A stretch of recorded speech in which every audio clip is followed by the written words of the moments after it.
Um bom dia na paz do Senhor Jesus Cristo. Eu tenho uma palavra de Deus para compartilhar para ti nesta manhã. E ela está lá em Mateus capítulo 16, do versículo 21 ao 25, aonde o Senhor Jesus diz aos seus discípulos que era necessário que ele fosse para Jerusalém, que sofresse muitas coisas, fosse morto e ressuscitasse ao terceiro dia. Pedro chama ele à parte e aconselha ele a não ir para Jerusalém, sabendo que iriam acontecer essas coisas ruins para ele. E Pedro, contudo, não prestou atenção na parte em que ele falava que no terceiro dia ele seria ressuscitado. Provavelmente porque ele ainda não tinha entendimento a respeito da ressurreição. E o Senhor Jesus, então, repreende ele e olha para ele e diz: arreda-te, Satanás, tu és para mim pedra de tropeço, porque não cogita das coisas de Deus e sim das dos homens. E continuou dizendo aos discípulos que se alguém quisesse ir após ele, que a si mesmo se negasse, tomasse a sua cruz e o seguisse. E quem quisesse salvar a sua vida, iria perdê-la. Por medo de morrer, muitas vezes nós deixamos de viver as promessas de Deus sobre as nossas vidas, as promessas de proteção, as promessas de cuidado, as promessas de estar conosco no vale da sombra e da morte, no deserto, quando passar pela água e pelo fogo. E por medo de morrer, nós deixamos de viver. Muitas vezes nós não conseguimos prestar atenção em toda a mensagem que o Senhor está nos dando. E aí nós cogitamos somente aquelas que têm a ver com a nossa realidade e deixamos de lado aquelas que são segundo a vontade de Deus. Vivemos uma realidade atual bastante preocupante devido ao fato de muitas mortes e muitas enfermidades e doenças, muitas pessoas perdendo o emprego, muitas pessoas já ficando sem o que comer. Vivemos um tempo onde impera o medo, onde impera a tristeza, onde impera a desesperança. E nós muitas vezes deixamos de prestar atenção na palavra de Deus. Olhamos para a realidade e não cogitamos das coisas de Deus para nós e para o nosso tempo.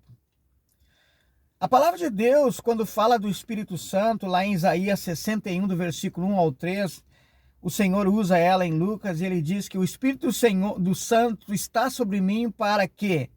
Para pregar as boas novas, para curar, para proclamar libertação, para consolar e para apregoar. Apregoar o quê? Apregoar o ano aceitável do Senhor e também apregoar o dia da vingança do nosso Deus. Em João capítulo 16 está escrito, no versículo 7 e 8, em que o Espírito Santo, ele nos convence do quê? De três coisas: do pecado, da justiça e do juízo. E muitas vezes a gente não presta atenção na totalidade desta mensagem. Nós ficamos atentos ao quê? Que o Espírito Santo veio nos convencer do pecado, da justiça e do juízo, e nós não consideramos o juízo, a parte que fala sobre o juízo. Não consideramos a parte que fala sobre apregoar o dia da vingança do nosso Deus. Porque há um dia da vingança do nosso Deus, há um dia em que o juízo de Deus virá sobre toda a terra. E nós não podemos estar alheios a estas coisas e ficar só visualizando as outras partes boas que nos interessam e desconsideramos as realidades de Deus para essa terra que é maldita. Nós não precisamos ficar com medo das coisas que vão acontecer.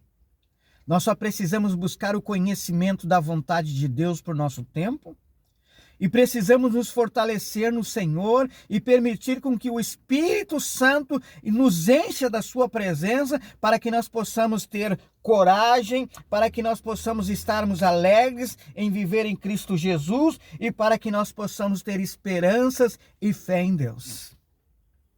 Que Deus possa te consolar, tu que está triste, que Deus possa te libertar, tu que está preso a alguma coisa, a algum medo, que Deus possa te curar de alguma enfermidade e doença, que Deus possa manifestar a pregação das boas novas dele, mas que também nós venhamos entender que há um dia da vingança do nosso Deus, que há um dia em que o juízo virá sobre toda a terra, e ele já está sobre toda a terra. E ele está vindo aos poucos. Nós precisamos prestar atenção nessas coisas. Que Deus te abençoe neste dia, que tu te fortaleça no Senhor e na força do seu poder. Não tenha medo. Confia em Deus, Deus é contigo. Deus, ele vai estar contigo em meio à dor, em meio às tristezas, em meio a tudo. No dia da angústia, o Senhor vai estar contigo e vai estar te protegendo e te fortalecendo. Em nome de Jesus, receba esta palavra.